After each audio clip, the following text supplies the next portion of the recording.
Sa paglubog ng araw ay ano, ko alam ang susunod. Napakaganda ng paglubog ng araw dito sa kalibutan. Konghi Pachoy, mga kapobs, at maraming salamat po sa inyong panunood sa mga Chinese brothers natin, no? Mga kababayan natin. At medyo late lang itong pag-vlog natin, no? Dahil gusto natin sabay-sabay na natin na ipamigay yung angpaw galing sa ating kababayan. Ayan. Si Ma'am Ibaloy kasi ay ano, yung Mr. niya yata is Chinese, no? Siya Filipino, no po. Tapos siya ay Chinese. So may sulat ako na natanggap, kaso hindi kagad ako nakapunta dito sa inyo. Pumunta kami kay kay Willie, pero wala rin tao doon. So sabi ko sabay-sabay na lang, na busy rin tayo. Maraming mga circumstances na mga nangyari. So ito yung sulat sa akin ni Ate Ibaloy, ni Ma'am Ibaloy. Sabi niya, Dear Ading Archie, yan, about sa, na-curious kasi ako, sabi niya magpapadala daw siya ng angpaw sa akin. Yung angpaw, di ba? Yung sa mga, yung red, na ginagamit yan sa lagayan ng mga, lalagyan ng mga gift, pera, noon. Sa, basta ako nakatanggap lang ako ng mga angpaw na yan, nung mga, mula sa mga, sa mga gift, ayan. Pagka birthday, ganyan, no? Meron ding, at ako rin ang nagbigay ng mga angpaw nung panahon ng nung Pasko. Ayan, ganyan. Pero ako wala ako na, first time ko rin pala ito makatanggap ng angpaw na tunay talaga. Pinadala niya talaga yung angpaw. Tapos sabi niya dito, these are the angpaw plates. Ano? Tama, no? Basahin mo nga, Tisara. Traditionally used in Chinese culture, used for Chinese New Year or weddings, birthdays, and other special occasions. At the back of each angpao are written names. The rest of my instructions I will text you. I have signed my name accidentally. Please let the receiver know not to mention my name. Ayun. Ano daw yan? Basta yun. Ayun. Just Ibaloy will do. Thank you so much. God bless. Cheers. Yan. Wag mong batitin yung pangalan. Ma'am Ibaloy lang. Si Ate Ibaloy. Ayan. Chinese New Year, Year of the Horse from 17th February. Celebrations usually last for 15 days. Abot pa ba tayo? Chinese New Year pa ba ito? March na, no? Ako ang pero ako talaga ang may kasalanan kung bakit na-delay yung pagpunta ko sa inyo, ha? Hindi si Ma'am Ibaloy. Galing, ito talaga yan, oh. Alam mo, niya to, sa courier talaga.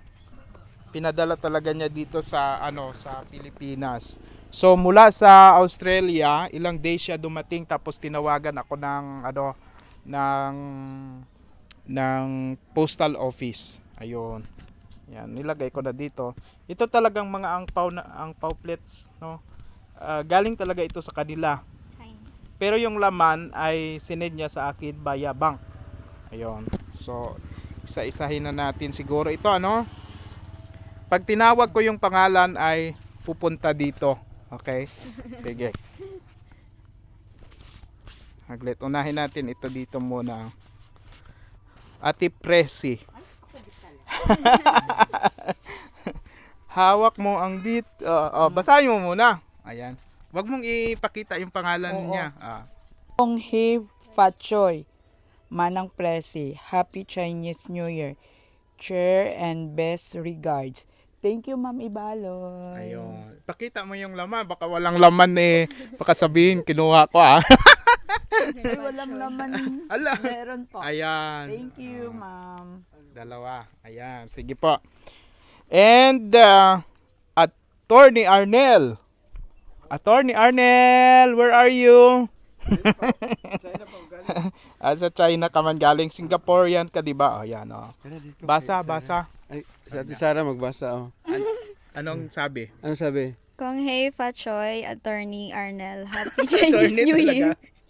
Tapos yun All yung the pangalan. very best. Cheers and best regards. Ma'am Ayun. Ibaloy. Okay. Thank Ay, you. wag mo ipakita anong yung pangalan niya. Ayan.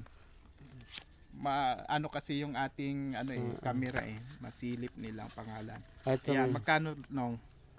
Ayan, thank you, ma'am. Dalawa. Ayan. Thank you. Thank you. O, sige Kuya Arnel. Ayan. Na-surprise din yan sila. Hindi nila alam. Hindi ko sinabi. Sige. Ito pa, Ate Sara. Ay, dapat ikaw magbasa. Ayan, sa'yo talaga yan. Kong Hei Fa Choi, Sarah. Happy Chinese New Year. Best regards and all the best for the future. Ma'am Ibaloy. Thank you, Ma'am Ibaloy. Ayan. Buksan mo. Hala, 500 lang. Wala, hindi. Joke lang. So, 2,500. 500. Ayan. Thank you po, Ma'am Ibaloy. Kong Hei Fa Choi. Ayan. Kung Hipatchoy. Ayun, sige po. Ano ba pag tinawag na kung Hipatchoy, tapos anong sagot natin? Happy New Year, no? Oo, sige. Kenneth, mayroon ikaw dito. Mayroon ka dito. Ayan. Ayan, sa'yo. Ano sabi? Opo, basahin mo. Kong Hei Fat Choi, Kenneth, Happy Chinese New Year. Ayan. Regards, ano po to? Ayan, basahin ko nga. Regards and all. To all siguro. And the best for the future. Ayan yung pangalan niya po ha. Tunay na pangalan yan. Okay, sige, buksan mo. Buksan mo. Buksan mo. Papasukin ako. Ayan. Marami kasi sila Ilan sila Ayan. Mayroon siyang 500 pesos. Ayan. Tapos, kay Nathan, ito naman kay Nathan. Baka ipagpalit mo ko yan Nathan sa iyo ha. Kasi si Nathan naman ang tunay na scholar talaga kasi ni Ma'am Ibaloy. Ayan. Kong Hei Fat Choi, Nathan, Happy Chinese New Year.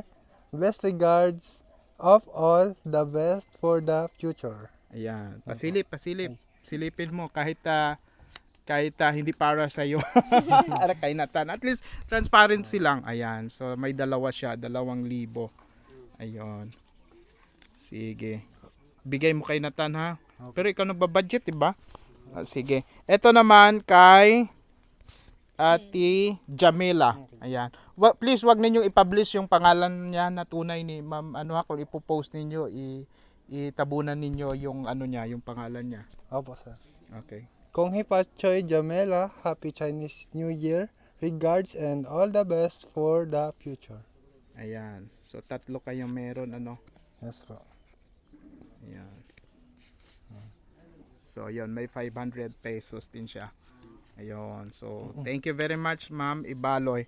And, hala. Kong Hei Fa Choi. Ading Archie. Oh, Happy Chinese New Year. All the very best. Cheers and best regards. Mag-asawa na, no? Sabi? Wala naman.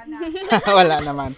Yeah, thank you po. Pero siyempre, alam ko ako naman naglagay. Kaya, siyempre sa akin yung mga instructions Kaya, ayan. Thank you po, Ma'am Ibaloy. And appreciated po namin lahat ng mga blessings po na pinadala nyo sa amin. Happy Chinese New Year. Pasensya po, medyo delay po. Baka isipin ni Ma'am Ibaloy na hindi namin siya na-appreciate or whatever na Kasi late nga yung pag-vlog namin party dito. So, pasensya po talaga. Ma'am Ibaloy. Medyo na late lang. So, thank you. Pero nag-message naman agad ako sa kanya. Salamat po. And, ibibigay ko rin yung allowance ni Kenneth. Saan na yung pera ko? Hindi ko pala pera. Pera ni Wala.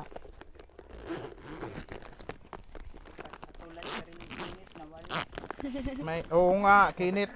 Alam nyo ba mga kapobs nung nakaraan, nung doon kami nag-release ng pera ni Kenneth sa bahay, nahulog daw yung pera niya, takbo siya sa pabalik sa amin. Sabi niya, sir, nahulog yung pera ko, hindi ko alam. Nahulog pati cellphone noon, nahulog. Tapos namin mag-live. Okay, kwento lang natin. Patagal-tagalin natin. Pagpahaba ng vlog. Sabi niya, sir, nahulog. Takbo rin naman ito si Kuya Arnel. Sige, takbuhin mo nung baka makita pa sa daan na pinagdaanan niya. Takbuhan doon. Yung bag niya, iniwan niya sa bahay dahil nga bumalik sila doon, dalawa ni Kuya Arnel. Sabi ko, tingnan mo nga Ate Presi, baka dyan lang naman sa bag niya. Nandoon lang sa bag talaga. Oh, sana banda na lagay? Parang secret pocket na ano. Secret pocket. Pero siya naman ang naglagay doon. Pero bumalik bigla doon sa bahay. Tapos nilapag na yung bag niya, nakakalat na yung ibang mga gamit, hinalukay. Sabi niya dito daw. Tapos sabi niya sir, nawala yung pera ko. Ano, nawala mo na yung cellphone, nawala pa yung sabi ko, pat sabay-sabay naman nangyayari sa iyo. Tapos nandoon lang pala sa secret pocket niya yung kanyang pera. Sabi ko, may problema ba? Wala naman daw problema. Ganun yun siya. Okay. Ito naman galing ito kay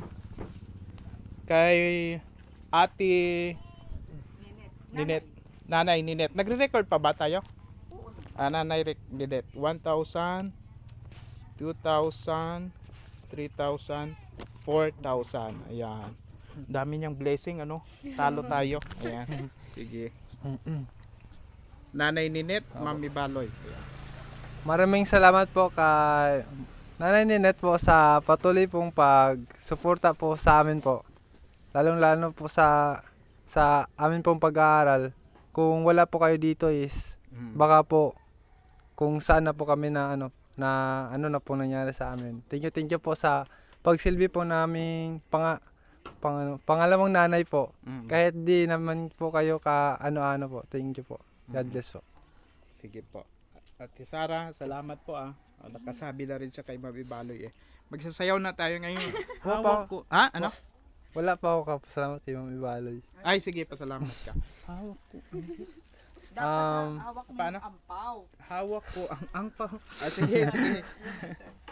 Maraming salamat po kay Ma'am Ibaloy po sa patuloy pong pagsuporta po sa kapatid ko na si Nathan kahit medyo matigas po yung ulo pero Hala, palagi mong nilalaglag yan. Sabi Oo, ni pero- Ma'am Ibaloy tuloy. Sabi niya sa akin, kailangan maayos yung mga grade ni Nathan para Oo. tuloy-tuloy ang pag-scholar niya. pero nakikinig naman po siya. Oo, Po totoo siya. natatakot po siya sa akin. Kasi po kung minsan po is na parang hindi po siya na nakikinig. Pero pag pinagsasabihan ko naman po pag pinupuna is Mo nakikinig talaga, naman. i-post mo talaga yung mga grade, ipasa mo sa akin. Ay, opo. Kailangan ni Ma'am Ibaloy. Yes Okay? po. And po, thank you po so much Oo. kay Ma'am Ibaloy po sa patuloy po pagsuporta sa kapatid ko po na yan. God bless po. Ma'am Ibaloy, siguraduhin natin ito na maganda ang grade pag hindi talaga Ma'am Ibaloy. Palaging ganun ang sinasabi. No? Hindi nag-aaral naman na mabuti, pero matigas ang ulo. Oo. Tapos magagalit si Ma'am Ibaloy niyan. Manageable naman daw, sir. Manageable naman. Okay, sige. Hawak ko ang angpaw. Ba't ang sikat-sikat ng hawak ko ang beat na yan na ganyan, no? Yung iba brief. Brief? Wala nang brief. Trend yun sa ano yata. Trend yan sa TikTok, number 1. Dapat yung Chinese yung sayawin mo, ganun mo. Ano yan? Nakita niyo yan? Hindi ko marunong sumayaw Pero at least alam naman ni Ma'am Ibaloy na wala akong talent sa pagsasayaw. Thank you Ma'am Ibaloy. Tomorrow ay babalikan ulit namin si Ate Emma at si Kuya Will. Kasi si Kuya Willie, pagpunta namin wala rin. Si Ate Emma wala rin. Baka nag-date sila. Pero kaiba namang lugar So thank you very much po Ma'am Ibaloy. Magandang araw po sa inyo.